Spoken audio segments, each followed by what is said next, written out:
नमस्कार आप सभी को, स्वागत है आपका हमारे इस प्लेटफ़ॉर्म पर। आज के इस वीडियो में हम चर्चा करेंगे उत्तर प्रदेश के करंट अफ़ेयर्स की और ये जो समसामयिकी घटनाएँ हैं, ये दिसंबर 2025 की हैं। इसको शुरू करें लेकिन इससे पहले मैं 2-3 जानकारियाँ आपको दे दूँ। अगर आप इसकी पीडीएफ को डाउनलोड करना चाहते हैं, तो कहाँ मिलेगी? आपको मिलेगी पीडीएफ हमारे एप्लीकेशन में। तो एप्लीकेशन की लिंक आपको कमेंट बॉक्स में मिल जाएगी। वहाँ से जाके आप इसकी पीडीएफ को डाउनलोड कर सकते हैं। इसके अलावा अगर आप हमारे बैचेज़ से जुड़े हुए हैं, चाहे यूपी स्पेशल का बैच हो या फिर आप लेखपाल के बैच से जुड़े हुए हैं, तो वहाँ पर नेक्स्ट 24 आवर्स में इसकी पीडीएफ दे दी जाएगी, ठीक है? अच्छा इसमें जो दिसंबर है, कौन-कौन सी घटनाएँ चर्चा में रही हैं? आओ ज़रा इनकी थोड़ी-सी चर्चा कर लें।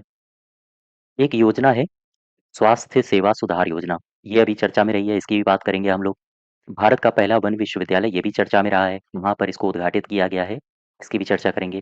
साथ ही साथ एक ऑडिटोरियम का उद्घाटन किया गया है, बिपिन रावत जी के नाम से, तो इसके बारे में भी देखेंगे। इसके अलावा ये एक प्लेटफ़ॉर्म है प्रतिबिंब।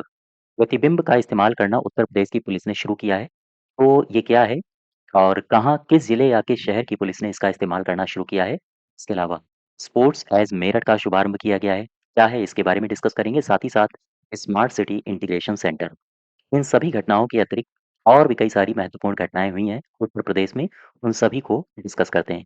चलो शुरुआत करें क्वेश्चन नंबर 1 से। क्वेश्चन नंबर 1 को ध्यान से पढ़ो। कह रहा है कि निम्नलिखित कथनों पर विचार करो और बताओ कि सही विकल्प कौन-सा है। पहला विकल्प कह रहा है कि उत्तर प्रदेश भवन एवं अन्य सन्निर्माण कर्मकार कल्याण बोर्ड द्वारा मोबाइल मेडिकल यूनिट का शुभारंभ किया गया है। क्या ये सही है? हाँ, बिल्कुल सही है। इसके अलावा यह यूनिट लखनऊ जिले के विभिन्न क्षेत्रों में जाकर निर्माण श्रमिकों को उनके कार्यस्थल पर ही स्वास्थ्य परीक्षण की सुविधा उपलब्ध कराती है। ये भी ठीक है, दोनों सही है यहाँ पे। अब इससे संबंधित कुछ महत्वपूर्ण बातें हैं, उन बातों को जरा ध्यान रखना। उत्तर प्रदेश में श्रमिकों को सुलभ और गुणवत्तापूर्ण सेवाएं, ऐसी सेवाएं स्वास्थ्य से संबंधित सेवाएं देने के लिए ईएसआई का आरोग्य मंथन कार्यक्रम 11 दिसंबर को आयोजित किया गया है। और इसमें हो क्या रहा है, इसमें हुआ ये है कि मोबाइल माइक्रोसाइट और महिलाओं के लिए विशेष स्वास्थ्य पहल की शुरुआत की गई है। क्वेश्चन नंबर दूसरा देखो, सेकंड में कह रहा है कि भाई 27 नवंबर 2025 को उत्तर प्रदेश के कौन सा ऐसा जनपद है जिस जनपद की पुलिस ने साइबर अपराधों की रोकथाम के लिए डिजिटल प्लेटफॉर्म, ये प्लेटफॉर्म का नाम है प्रतिबिंब, उसके उपयोग की शुरुआत की है। याद रखिएगा, कौन सा ऐसा शहर है जिसकी पुलिस ने इस प्लेटफॉर्म को शुरू किया है? ये शहर है प्रयागराज, ये जिला है प्रयागराज। अच्छा ये है क्या? इसके बारे में भी 2-3 बातें आप याद रखो। प्रयागराज पुलिस ने उच्च सटीकता के साथ धोखाधड़ी का पता लगाने के लिए एक उन्नत डिजिटल पुलिस प्लेटफॉर्म नाम है प्रतिबिंब, इसका उपयोग करके साइबर अपराध पर अपनी कार्यवाही तेज कर दी है। तो ये प्रतिबिंब क्या है? ये एक डेटा संचालित अपराध मानचित्रण एवं विश्लेषण मंच है, जो साइबर धोखाधड़ी समूहों का पता लगाने के लिए FIR, mobile tower data, IP address, वित्तीय लेन-देन डेटा, व्यवहार पैटर्न, इनको सबको एकीकृत करता है। इसके अलावा ये जो प्रणाली है, ये पुलिस को साइबर अपराध प्रवण क्षेत्रों के वास्तविक समय मैप तैयार करने की सुविधा देती है और इसमें लक्षित जो फील्ड अभियान होते हैं, वो संभव हो पाते हैं। और ये जो प्लेटफॉर्म है, ये गृह मंत्रालय के तहत नागरिक वित्तीय साइबर धोखाधड़ी रिपोर्टिंग प्रबंधन प्रणाली जैसे राष्ट्रीय उपकरणों के साथ मिलकर काम करता है।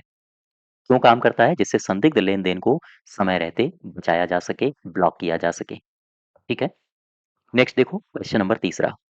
इसमें कह रहा है कि ये कथन दिए हैं, पढ़ो इनको और बताओ कि सही विकल्प कौन-सा है। सबसे पहला है 1 दिसंबर 2025 से देश में शुरू होने वाले 2026 राष्ट्रीय बाघ आकलन में पहली बार आरक्षित वनों से बाहर अर्थात कृषि क्षेत्र और गैर संरक्षित इलाकों में निवास करने वाले वयस्क बाघों की संख्या भी दर्ज की जाएगी। इस अभियान इस अभियान पहल को क्या नाम दिया गया है? लिखा है इस अभियान पहल को टाइगर्स आउटसाइड टाइगर रिजर्व्स नाम दिया गया है। हालांकि ये योजना पहले से ही चल रही है। उत्तर प्रदेश की अगर हम बात करें तो उत्तर प्रदेश में ये नाम दिया गया है। साथ ही साथ दूसरा स्टेटमेंट कह रहा है कि दिसंबर 2025 में पीएम गति शक्ति राष्ट्रीय मास्टर प्लान के अंतर्गत उत्तर प्रदेश में प्रस्तावित गाजियाबाद नया सीतापुर तीसरी और चौथी रेल लाइन परियोजना का उद्देश्य क्या है? उद्देश्य है सीमांत रेलवे में यात्री और माल ढुलाई की दक्षता बढ़ाना। ये भी सही है, ये दोनों सही हो जाएंगे। ज़रा यहाँ पे आओ। ये जो योजना है, इस योजना के बारे में चीज़ें याद रखो। अभी हाल ही की खबर है, योगी आदित्यनाथ सरकार ने वर्तमान वित्त वर्ष में टाइगर रिजर्व्स के बाहर बाघों का प्रबंधन नाम से एक योजना को शुरू किया है। इसका उद्देश्य है संघर्ष की घटनाओं को कम करना। आमतौर पर जो मानव एनिमल संघर्ष होते हैं, बाघ संरक्षण को मजबूती प्रदान करना। और पहले चरण में पायलट प्रोजेक्ट के तहत इसमें खीरी यानी लखीमपुर खीरी, बिजनौर, पीलीभीत, बहराइच इनको सबको शुरू किया मतलब इनको सबको ऐड किया गया है। ठीक है? तो यहाँ पर देखो ये जो योजना है, केंद्र के हिसाब से इसमें कौन-कौन सी बातें ऐड की गई हैं? देखो, केंद्रीय पर्यावरण अ, वन मंत्रालय अधिसूचित जो अभयारण्य हैं, उनके बाहर रहने वाले भारत के लगभग-लगभग 30% बाघों के बेहतर प्रबंधन के लिए टाइगर रिजर्व्स के बाहर बाघ परियोजना को शुरू करने की तैयारी ये मंत्रालय कर रहा है। अच्छा, वर्ष 2026-27 की अगर हम बात करें, 2026-27 तक 176.45 करोड़ रुपए के बजट वाली इस परियोजना का उद्देश्य क्या है? मानव जीवन संघर्ष को कम करना और अवैध शिकार से निपटना। अब आओ जरा थोड़ा-सा और आगे बढ़ते हैं, इसके कार्यान्वयन की बात देख लें। तो इसका कार्यान्वयन कौन कर रहा है? ये कर रहा है एनटीसीए यानी राष्ट्रीय बाघ संरक्षण प्राधिकरण। इस परियोजना का प्रबंध करेगा। इसमें कौन-कौन से शामिल क्षेत्र हैं? वर्तमान में परियोजना के अंतर्गत 10 राज्यों में 80 वन प्रभागों की पहचान की गई है, जहां इसे सबसे पहले लागू किया जाएगा। याद रखो, इसके प्रमुख फोकस क्षेत्र हैं मानव पशु संघर्ष को कम करना और बाघ अभयारण्यों के बाहर अवैध शिकार को निपटाना, अवैध शिकार को करना। नेक्स्ट देखो क्वेश्चन नंबर चौथा। इस पे क्या कह रहा है? नवंबर 2025 में गोरखपुर औद्योगिक विकास प्राधिकरण के 36वें, ठीक है, 36 ये भी सवाल आपसे पूछा जाता है कि कौन सा स्थापना दिवस 36 तो 36वें स्थापना दिवस पर 408 करोड़ ये अमाउंट भी आपको याद रखना है। यानी विकास परियोजनाओं का उद्घाटन किया गया है 114, 408 करोड़ रुपए की 114 विकास परियोजनाओं का उद्घाटन किसने किया है? ये किया है योगी जी ने। ठीक है, इसके बारे में कुछ बातें याद रखो।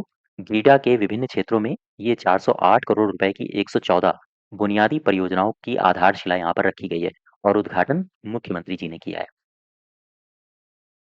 ठीक, गीडा के बारे में 2-3 जानकारियाँ हम आपको दे दें, जैसे यहाँ पर आओ। इसकी स्थापना उत्तर प्रदेश सरकार द्वारा 30 नवंबर 1989 को उत्तर प्रदेश औद्योगिक विकास अधिनियम 1976 के तहत की गई थी। याद रखो, इसका उद्देश्य क्या है? उद्देश्य है सतत विकास, बेहतर बुनियादी ढांचा और रोजगार सृजन के माध्यम से पूर्वी उत्तर प्रदेश के नियोजित विकास को बढ़ावा देना। इसके अलावा इस पहल में है क्या? देखो जरा, 6139 करोड़ के प्रस्तावित निवेश के लिए आवंटित 115 भूखंड में से 5 निवेशकों को आवंटन प्रमाण पत्र सौंपे जाएंगे। साथ ही साथ भारत की सनातन विरासत को वैश्विक पहचान दिलाने के लिए गीता प्रेस को गीता में 10 एकड़ की जमीन के लिए आवंटन पत्र दिया जाएगा। इसके अलावा मुख्यमंत्री ने लखनऊ में 34 करोड़ की लागत से एक फ्लैट फैक्ट्री और गोरखपुर में 3.91 करोड़ की लागत से ओडीओपी पैकेजिंग के लिए सामान्य सुविधा केंद्र की भी आधारशिला रखी है। याद रखो। और आगे बढ़ें, क्वेश्चन नंबर 5वें में आ जाओ। फिफ्थ क्या कह रहा है? कह रहा है ये कथन दिए हैं, इन कथनों पर विचार करो और बताओ कि सही विकल्प कौन सा है। 30 नवंबर 2025 की घटना है।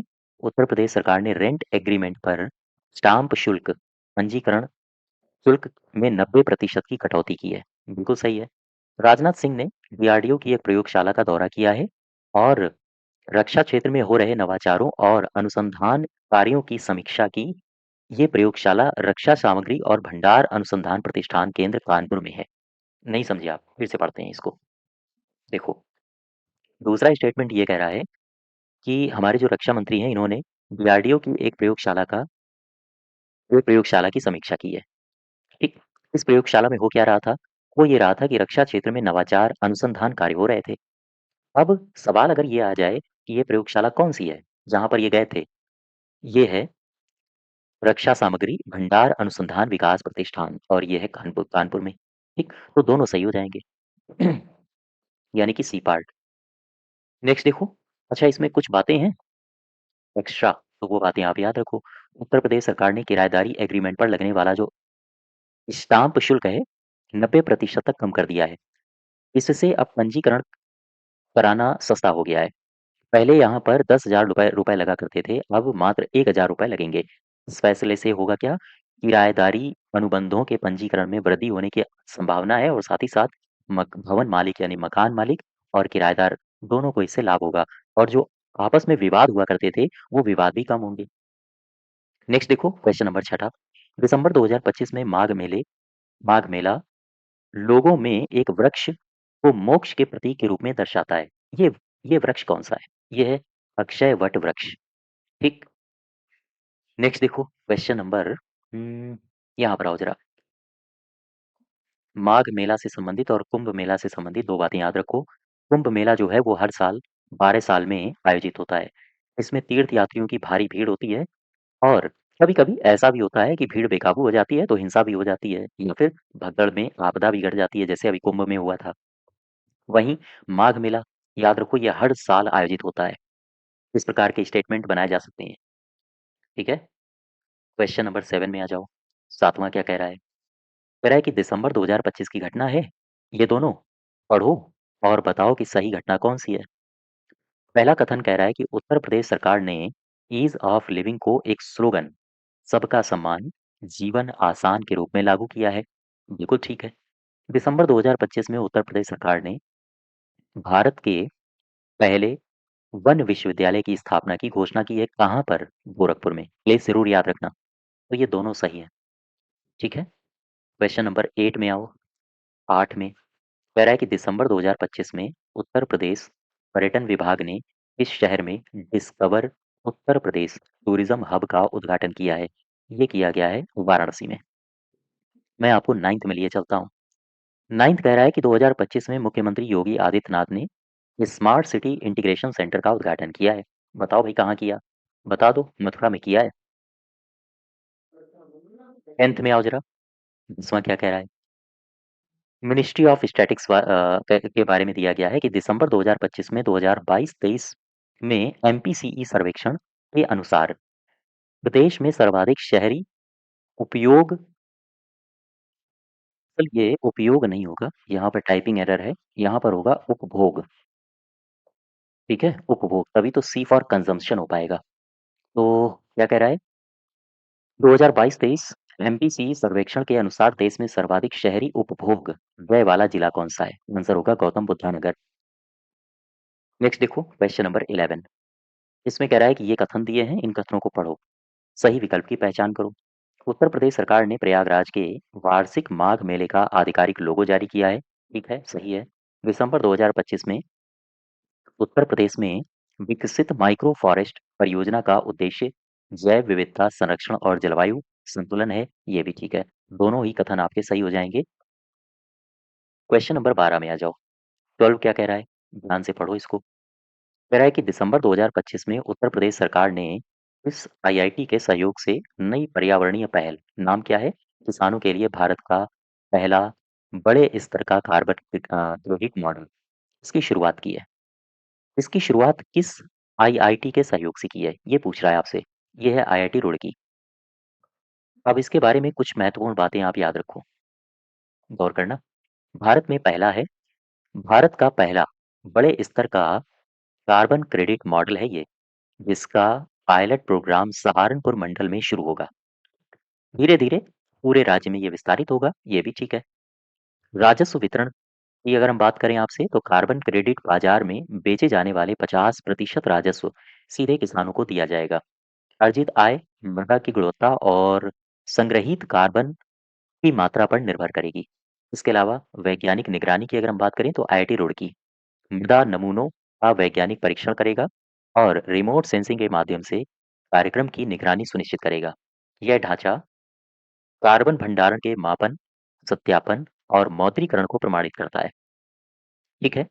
इसके अलावा राजस्व आवंटन की अगर हम बात करें, तो कार्बन क्रेडिट की बिक्री से प्राप्त राजस्व का आधा हिस्सा किसानों को वितरित किया जाएगा। याद रखो। क्वेश्चन नंबर 13 में आ जाओ। 13 क्या कह रहा है? कह रहा है उत्तर प्रदेश में युवा सहकारी सम्मेलन और उत्तर प्रदेश कोऑपरेटिव एक्सपो 2025 का उद्घाटन किसने किया है? ये भी किया है हमारे सीएम ने, योगी आदित्यनाथ ने। ठीक है। इसके बारे में कुछ महत्वपूर्ण जानकारियां हैं, इनको याद रखो। लखनऊ में योगी आदित्यनाथ जी ने युवा सहकार सम्मेलन एवं यूपी कोऑपरेटिव एक्सपो 2025 का शुभारंभ किया है। इस दौरान सहकारिता विभाग की उपलब्धियों पर एक लघु फिल्म भी दिखाई गई है और सीएम ने उत्कृष्ट कार्य करने वाले जिलाधिकारियों को सम्मानित भी किया है। उन्होंने विभिन्न परियोजनाओं के लिए ऋण चेक भी प्रदान किए हैं।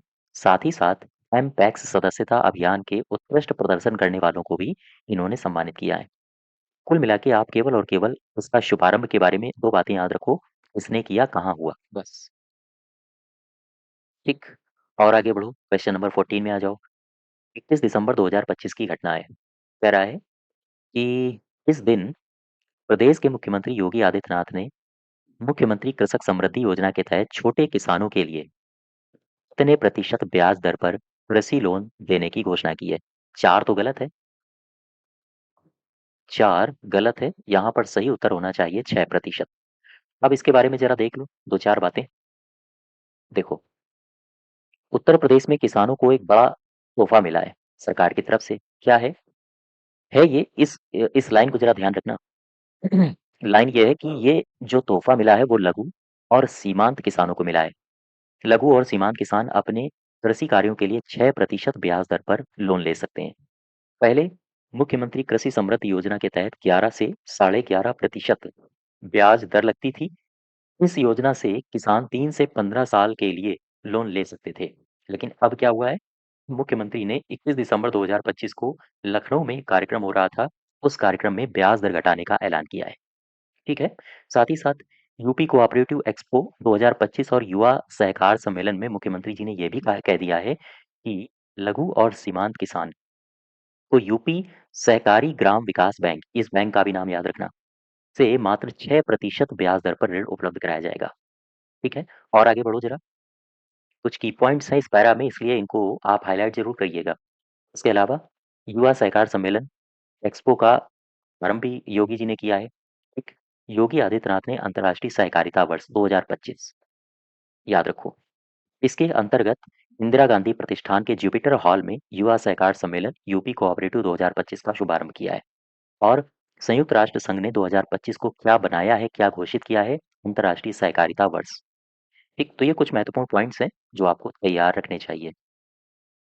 क्वेश्चन नंबर 15 में आ जाओ जरा। 15 क्या कह रहा है? दिसंबर 2025 में मुख्यमंत्री योगी आदित्यनाथ और केंद्रीय शिक्षा मंत्री, ये हैं धर्मेंद्र प्रधान जी, इन्होंने किस शहर में सांस्कृतिक कार्यक्रम एक होता है, काशी तमिल संगमम, इसका चौथा संस्करण हुआ है, इन्होंने उद्घाटन किया है। ये हुआ है वाराणसी में। ठीक। अब जरा काशी तमिल संगमम के बारे में दो तीन जानकारियां याद रखो। ये जो काशी तमिल संगमम है, इसका चौथा वर्जन है ये, 4.0। इसका शुभारंभ 2 दिसंबर 2025 को किया गया है। हालांकि अब हो चुका है, किया गया है। ठीक है? जो तमिलनाडु और काशी के बीच सांस्कृतिक सभ्यतागत संबंधों को आगे बढ़ाता है। ये जो संस्करण है, ये आइए तमिल सीखें, तमिल कर कलाम पर आधारित है, जो तमिल भाषा सीखने और भाषाई एकता को संगमम के केंद्र में रखता है। साथ ही साथ प्रमुख कार्यक्रमों में तमिल कर कलाम, वाराणसी के स्कूलों में तमिल शिक्षा, तमिल कारपोम यानी तमिल क्षेत्र के 3000 छात्रों के लिए तमिल सीखने के अध्ययन दौरे, और साथ ही साथ ऋषि अगस्त्य वाहन अभियान को इसमें शामिल किया गया है। ठीक? तो इन कार्यक्रमों को भी याद रखना है, कौन-कौन से इसमें कार्यक्रम शामिल किए गए हैं। अच्छा, कुछ महत्वपूर्ण बातें यहाँ भी हैं, देख लो ज़रा। इस वर्ष संगमम रामेश्वरम में एक भव्य विदाई समारोह के साथ समाप्त होगा। याद रखिएगा, कहाँ से समाप्त होगा? जो प्रतीकात्मक रूप से काशी से तमिलनाडु तक की सांस्कृतिक यात्रा को पूरा करेगा। ठीक? केटीएस यानी काशी तमिल संगमम 4.0 की सबसे प्रतीकात्मक पहलों में से एक है, क्या है? ऋषि अगस्त्य वाहन अभियान, जो तमिल भारतीय परंपरा में गहराई से निहित एक सभ्यतागत मार्ग का पुनः अनुसरण करता है। तो ये अभियान जरूर याद रखना, ऋषि अगस्त्य वाहन अभियान। ये किससे संबंधित है? इसी से, एटीएस 4.0 से। यह अभियान 2 दिसंबर 2025 को तमिलनाडु से शुरू होगा और 10 दिसंबर 2025 को काशी तक पहुंचेगा। ऋषि अगस्त्य से जुड़े पौराणिक मार्ग का अनुसरण करता है, जो भारतीय ज्ञान प्रणालियों में तमिलनाडु के योगदान को दर्शाता है। ठीक है, यहाँ तक तो सही है। इसके अलावा और भी कुछ महत्वपूर्ण बातें हैं, स्टेटमेंट के रूप में देख लो आप। यह यात्रा पांडियन शासक आदिवीर पराक्रम पांडियन की विरासत को भी सम्मान करती है। साथ ही साथ उन्होंने सांस्कृतिक एकता का संदेश फैलाने के लिए उत्तर प्रदेश की ओर यात्रा की और एक शिव मंदिर का निर्माण भी कराया था, जिसके परिणाम स्वरूप तेन काशी यानी दक्षिण काशी का नामकरण हुआ था। और अपने मार्ग में यह अभियान चेरा, चोला, पांड्या ये सब आप इतिहास में पढ़ चुके होंगे, ठीक है?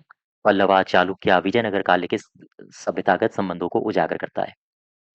इसके अलावा यह शास्त्रीय तमिल साहित्य, सिद्धा चिकित्सा, आपने आयुष का नाम सुना होगा, आयुष आयुष यानी कि सिद्धा यहाँ पर आ जाएगा, को साझा विरासत परंपराओं के बारे में जागरूकता को भी बढ़ावा देता है। यह अभियान तमिलनाडु और काशी के बीच विचारों, सांस्कृतिक, आध्यात्मिक ज्ञान के गहरे ऐतिहासिक आदान-प्रदान का प्रतीक है। तो इसमें स्टेटमेंट्स आपको याद रखने हैं इस तरह के। ये अभियान कब से कब तक शुरू हुआ? ऋषि अगस्त्यवान इसके बारे में आपसे पूछ सकता है, ठीक है? और इसके अलावा यहाँ पर कौन-कौन से इसमें कार्यक्रम चलाए जा रहे हैं? प्रमुख कार्यक्रमों में इस प्रकार के कार्यक्रम आपको याद रखने हैं, ठीक है? और ये संस्करण किस पर आधारित है? आइए तमिल सीखें, तमिल कर कलाम। चलो भाई और आगे बढ़ते हैं। क्वेश्चन नंबर 16 में आ जाओ। 16 क्या कह रहा है? 16 कह रहा है कि निम्नलिखित कथनों को पढ़िए और इसमें सही विकल्प की पहचान करो। पहला विकल्प है नवीकरणीय ऊर्जा क्षेत्र में उत्तर प्रदेश ने 3 लाख से अधिक सौर ऊर्जा इंस्टॉलेशन का लक्ष्य पार किया है। कौन सी ऊर्जा की बात कर रहा है? नवीकरणीय लक्ष्य पार किया है और ये प्रदेश की एक महत्वपूर्ण उपलब्धि है। इस लक्ष्य को पार किया है 3 लाख इंस्टॉलेशन सौर ऊर्जा। इसके अलावा 5 दिसंबर 2025 को उत्तरी यमुना समीक्षा समिति की बैठक कहाँ हुई है? ये हुई है नोएडा में। इसको भी याद रखो। यहाँ से 2 पॉइंट बन रहे हैं आपके एग्जाम के लिए। एक तो उत्तरी यमुना समीक्षा समिति की कौन से नंबर की बैठक हुई है? 9th। कहाँ हुई है? नोएडा में। ये दोनों सही है। एक-एक स्टेटमेंट को बहुत ध्यान से पढ़ना है। 2-2 3-3 सवाल यहीं पर हमने इंक्लूड कर दिए हैं। अब जरा नीचे आओ। इसमें कुछ महत्वपूर्ण बातें हैं, इनको आप देख लो। प्रदेश ने 3 लाख से ज़्यादा, लगभग 3,06,54 सौर ऊर्जा इंस्टॉलेशन का ऐतिहासिक आंकड़ा पार कर लिया है, ठीक? और कीर्तिमान भी स्थापित कर लिया है। नवीकरणीय ऊर्जा के क्षेत्र में ये सफलता मिली है प्रदेश को और यूपी को देश के शीर्ष 3 सौर राज्यों में शामिल कर लिया गया है। तो केवल और केवल उत्तर प्रदेश से गुजरात और महाराष्ट्र आगे है। तो उत्तर प्रदेश का स्थान है 3rd, तीसरा। तो यहाँ पर सौर ऊर्जा प्रगति का डेटा दिया गया है। कुल इंस्टॉलेशन कितने हैं? 3 लाख से ज़्यादा। और आगे बढ़ो ज़रा। कुल क्षमता कितनी है इनकी? ये है 1038 मेगावाट। और आवेदन कितने प्राप्त हुए थे? लगभग 9 लाख से ज़्यादा। और रैंकिंग कितनी है उत्तर प्रदेश की? ये तीसरी है। आवेदन आप छोड़ सकते हो, ये महत्वपूर्ण नहीं है आपके लिए, बाकी सारी बातें आपके लिए महत्वपूर्ण है। अब ज़रा दूसरे स्टेटमेंट के बारे में कुछ देख लो। दूसरा जो स्टेटमेंट दिया गया था, उसमें ऊपरी यमुना समीक्षा समिति की बात की गई थी। इसकी जो बैठक हुई है, ये कौन-सी हुई है? 9वीं हुई है। इसमें केंद्रीय जल शक्ति मंत्री थे, उन्होंने इसकी अध्यक्षता की है, ये भी बात याद रखो। उत्तर प्रदेश के नोएडा में इसको आयोजित किया गया था, ठीक? इसमें कौन-कौन शामिल हुआ था? तो इसमें 6 राज्यों के मंत्री और अधिकारी शामिल हुए थे। बस इतनी सी बातें हैं, जो आपको याद रखनी हैं। और आगे बढ़ो। दिसंबर 2025 में राष्ट्रीय खनिज विकास निगम ने डिजिटल प्रौद्योगिकी और साइबर सुरक्षा में सहयोग के लिए किस संस्थान के साथ समझौता किया है? ये किया है आईआईटी कानपुर। आईआईटी कानपुर के साथ समझौता किया गया है। अच्छा, अभी एक पोस्ट भरी गई है उत्तर प्रदेश में। उत्तर प्रदेश में एक पोस्ट भरी गई है और ये शिक्षा सेवा चयन आयोग का अध्यक्ष बनाया गया है। कौन है ये? किसे बनाया गया है? ये प्रशांत जी हैं, वही हैं जो अपने उत्तर प्रदेश में पुलिस के सर्वोच्च पद पर आसीन रहे हैं। ठीक? पूर्व डीजीपी प्रशांत कुमार को उत्तर प्रदेश शिक्षा सेवा चयन आयोग का अध्यक्ष बनाया गया है। योगी सरकार के द्वारा ये जो नया आयोग बनाया गया है, इसके ये दूसरे अध्यक्ष हैं। इनका कार्यकाल 3 साल का होगा, याद रखो। अब आ जाओ क्वेश्चन नंबर 19 में। कह रहा है कि 3 दिसंबर 2025 की घटना है और उत्तर प्रदेश में होमगार्ड की स्थापना हुई है। तो बताओ मुझे कौन से क्या मैं बोल रहा हूँ? कौन-सी वर्षगांठ मनाई गई, है ना? ये है 63वीं वर्षगांठ, ठीक? नेक्स्ट देखो क्वेश्चन नंबर 20, 20 नंबर। निम्नलिखित कथनों पर विचार करो और बताओ कि कौन-सा कथन है जो सही है। पहला स्टेटमेंट कह रहा है कि दिसंबर 2025 में स्पोर्ट एज मेरठ कार्यक्रम का उद्घाटन किया गया और ये केंद्रीय कौशल और उद्यमिता मंत्री हैं हमारे जयंत चौधरी साहब। चौधरी जयंत सिंह ने इसका उद्घाटन किया है और ये करेगा क्या? तो ये इसका उद्देश्य है खेल निर्माण में भारत की वैश्विक स्थिति को मजबूत करना। ये पहला तो सही है। इसके अलावा दूसरा स्टेटमेंट क्या कह रहा है? दिसंबर 2025 में भारत के पहले सीडीएस जनरल बिपिन रावत इनकी चौथी पुण्यतिथि पर गोरखपुर शहर में बिपिन रावत ऑडिटोरियम और उनकी प्रतिमा का अनावरण किया गया है, ये भी ठीक है। यानी कहाँ पर किया गया है? ये किया गया है गोरखपुर में। शहर जरूर याद रखना, दोनों ही सही हैं। ठीक है, अब यहाँ पर कुछ महत्वपूर्ण बातें मैं आपको बताता हूँ। कहाँ पर है? स्थान क्या है इसका? प्रतिमा का अनावरण हुआ है सैनिक स्कूल गोरखपुर में। यहाँ पर जनरल बिपिन रावत के नाम पर बनाए गए देश के पहले ऑडिटोरियम का उद्घाटन किया गया है। प्रतिमा की स्थापना GPR memorial foundation of India के द्वारा की गई है। ये चीफ ऑफ डिफेंस स्टाफ क्या होता है? सीडीएस भारत में सर्वोच्च रैंक का सैन्य अधिकारी होता है जो तीनों सेनाओं से संबंधित सभी मामलों पर रक्षा मंत्री के प्रमुख सैन्य सलाहकार के रूप में कार्य करता है और सैन्य मामले के विभाग का नेतृत्व करता है। इस पद का सृजन तीनों सेनाओं ठीक तीनों सेनाओं यानी कि आर्मी, नेवी और एयरफोर्स के बीच समन्वय और संगठनात्मक एकजुटता को बढ़ाने के लिए किया गया था। इसके अलावा CDS chiefs of staff committee का स्थायी अध्यक्ष होता है और साथ ही साथ रक्षा अधिग्रहण परिषद का भी ये सदस्य होता है। खैर, आगे बढ़ो। क्वेश्चन नंबर 21 को देखो। कह रहा है उत्तर प्रदेश के किस जनपद में नमो घाट है और यहाँ से भारत के पहले स्वदेशी हाइड्रोजन सेल पोत का शुभारंभ किया गया है। ये वाराणसी में है, यहीं से इसका शुभारंभ किया गया है। इसके बारे में कुछ बातें देख लो। केंद्रीय बंदरगाह जहाजरानी जलमार्ग मंत्री इन्होंने वाराणसी में भारत के पहले गौर करना स्वदेशी हाइड्रोजन फ्यूल सेल यात्री पोत का प्रोदन किया है।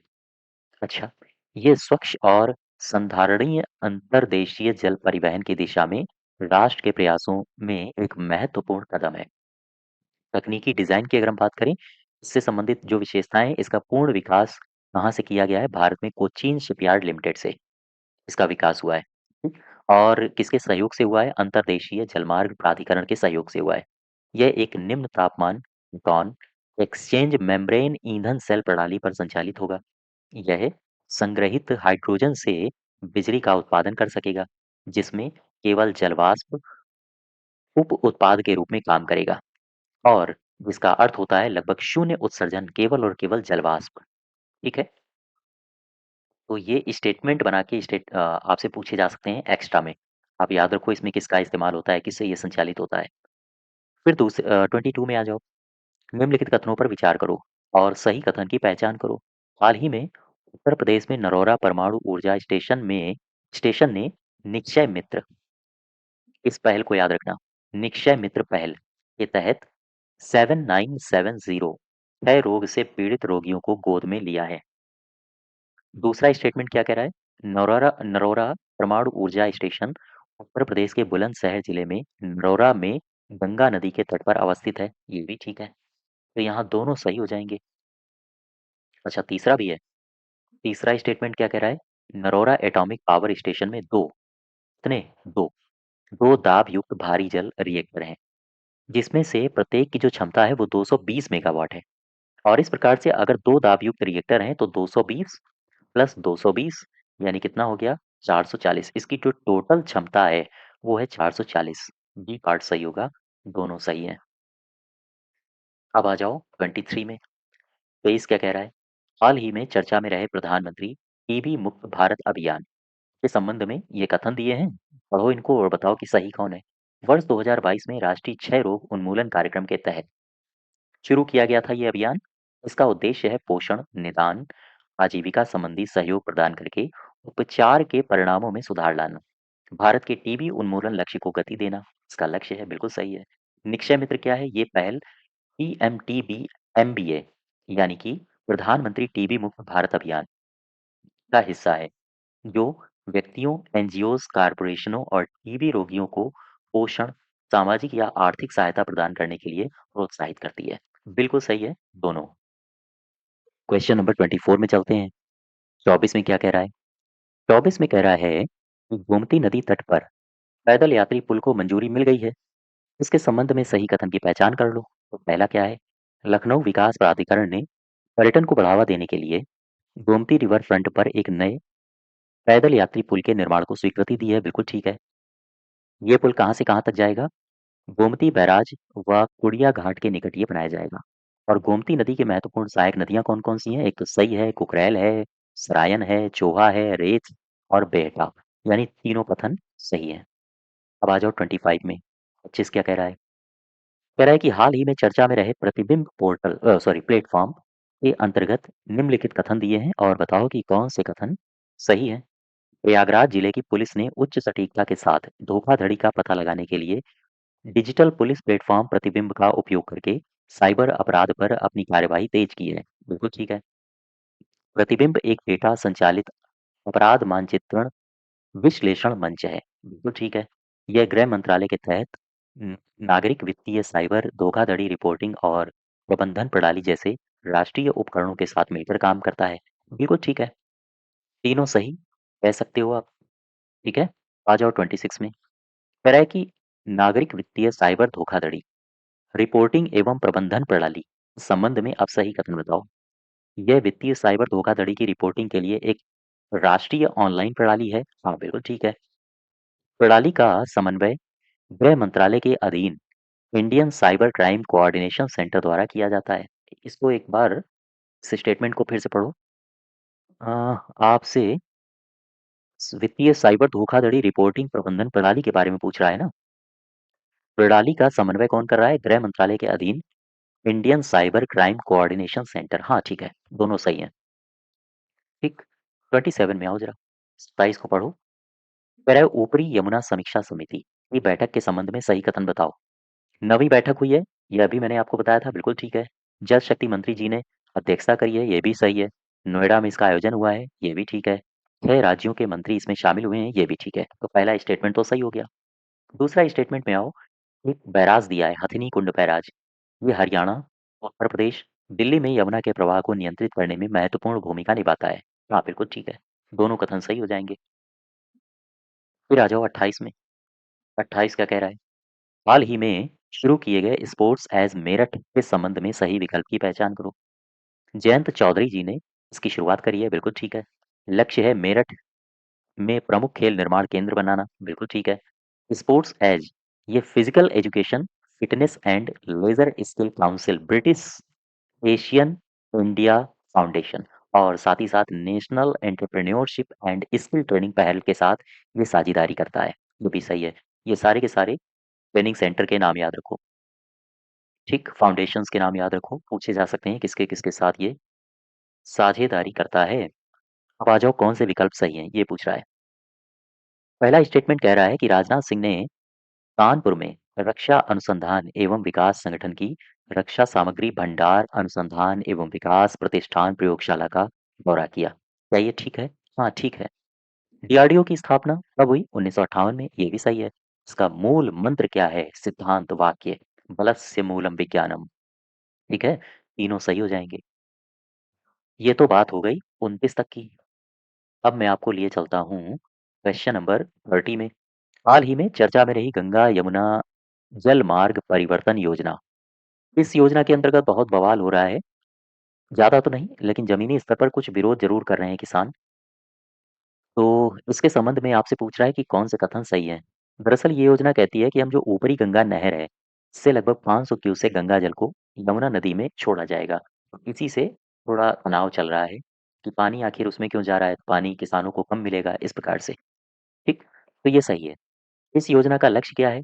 जब पानी ज्यादा छोड़ा जाएगा तो यमुना नदी का जो प्रवाह है उसमें वृद्धि हो जाएगी और इससे प्रदूषण स्तर में भी कमी आएगी। तो ये भी ठीक है। 31 में आओ। 31 कह रहा है कि कथन दो और बताओ कि कौन सा कथन सही है। राष्ट्रीय खनिज विकास निगम ने साइबर सुरक्षा बढ़ाने और डिजिटल प्रौद्योगिकियों को उन्नत करने के लिए भारतीय प्रौद्योगिकी संस्थान कानपुर के साथ समझौता किया है क्या? हाँ। दूसरा कह रहा है इसका उद्देश्य है आर्टिफिशियल इंटेलिजेंस मशीन लर्निंग जैसी अत्याधुनिक सुविधाओं को अपनाने को बढ़ावा देना। बिल्कुल ठीक है। उपर्युक्त दोनों सही हो जाएँगे। 32 क्या कहता है? 32 कहता है कि राष्ट्रीय खनिज विकास निगम इसकी स्थापना कब हुई है? 1958 में। ठीक है? अब आ जाओ 33 में। यहाँ पर दिया है सांख्यिकीय एवं कार्यक्रम कार्यान्वयन मंत्रालय ने वित्त वर्ष 2022-23 के लिए उत्तर प्रदेश में मासिक प्रति व्यक्ति उपभोग व्यय संबंधी सर्वेक्षण किया है और इसके संबंध में उसने कुछ आंकड़े जारी किए हैं। ये आंकड़े लिखे हैं, आपसे कह रहा है इनको पढ़ो और सही विकल्प की पहचान करो। पहला कह रहा है कि गौतम बुद्ध नगर शहरी क्षेत्र में, ध्यान देना, ग्रामीण क्षेत्र में नहीं बोला है, वहां पर शहरी क्षेत्र में सर्वाधिक उपभोग व्यय वाला जिला रहा है। बिल्कुल सही है। गोंडा ये दूसरे स्थान पर रहा है। ठीक, ये भी सही है। अब इसके बाद यहाँ 34 में आओ, कह रहा है कि ग्रामीण क्षेत्र में, अभी आपसे शहरी क्षेत्र पूछा था, अब पूछ रहा है कि ग्रामीण क्षेत्र में कौन सा जिला है जो मासिक प्रति व्यक्ति उपभोग व्यय के आधार पर शीर्ष पर रहा है? बताओ। ये रहा है श्रावस्ती। ठीक। क्वेश्चन नंबर 35 में आओ। ये विकल्प दिए हैं और कह रहा है इनको पढ़ो और सही बताओ। पढ़ना जरा गौर से। बलिया ये शहरी क्षेत्रों में सबसे कम, अभी हम सबसे अधिक की बात कर रहे थे, अब मैं बात कर रहा हूँ सबसे कम। तो शहरी क्षेत्रों में सबसे कम एमपीसी का मतलब क्या होता है? Monthly per capita consumption expenditure. वो सबसे कम रहा है और इसका जो है वो है 2581 रुपए। इसके अलावा सोनभद्र में ग्रामीण क्षेत्र में सबसे कम रहा है, इसका एमपीसी 2357 रुपए था। तो ये दोनों कथन सही है, स्टेटमेंट दोनों सही है, इसलिए दोनों को आप याद रखोगे कि शहरी क्षेत्र में सबसे ज्यादा किसका रहा है सबसे कम, और ग्रामीण क्षेत्र में सबसे ज्यादा और सबसे कम किसका रहा है। 36 देखो, कह रहा है मासिक प्रति व्यक्ति उपभोग व्यय सर्वेक्षण के संबंध में ये कथन दिए हैं, बताओ इनमें कौन सा कथन सही है। तो पढ़ो जरा। इसमें कह रहा है कि यह रिपोर्ट राज्य में उपभोग प्रवृत्तियों और व्यय क्षमता को रेखांकित करने के लिए प्रतिवर्ष जारी की जाती है। हाँ बिल्कुल ठीक है। यह सर्वेक्षण प्रमुखता से व्यय की 4 श्रेणियों पर केंद्रित है। कितनी श्रेणियों पर? 4। कौन कौन सी हैं? खाद्य पदार्थ, उपभोग्य वस्तुएं, सतत वस्तुएं और जनसांख्यिकी विवरण। बिल्कुल सही है। सी पार्ट इसमें सही हो जाएगा। 37 में आओ। 37 क्या कह रहा है? भारत के भारत का पहला स्वदेशी हाइड्रोजन ईंधन सेलपोत के संबंध में ये विकल्प दिए हैं, बताओ सही कौन है। इसको रवाना किया है वाराणसी से। किसने किया है? सर्बानंद सोनोवाल जी ने किया है। हरी झंडी दिखाई थी भैया, लाल झंडी नहीं दिखाई थी। ठीक है, पहला वाला तो सही हो जाएगा। तो ये बात याद रखो, किसने रवाना किया है और कहाँ से रवाना हुआ है, बस। फिर ये जो परियोजना है, ये परियोजना समुद्री भारत विजन 2030 और समुद्री अमृतकाल विजन 2047 के अनुरूप बनाई गई है। बिल्कुल ठीक है। नेक्स्ट देखो 38 में आ जाओ। 38 कह रहा है कि उत्तर प्रदेश सरकार ने होम गार्ड का 63वां स्थापना दिवस मनाया है। इसके संबंध में ये कथन दिए हैं, पढ़ लो और बता दो कि कौन सा सही है। इस अवसर पर यहाँ पर मुख्यमंत्री जी उपस्थित थे, तो उन्होंने कई घोषणाएं की हैं और उन्होंने ये भी बताया है कि दुर्घटना की स्थिति में 35 से लगभग 40 लाख रुपए तक का बीमा संरक्षण प्रदान किया जाएगा। बिल्कुल ठीक है।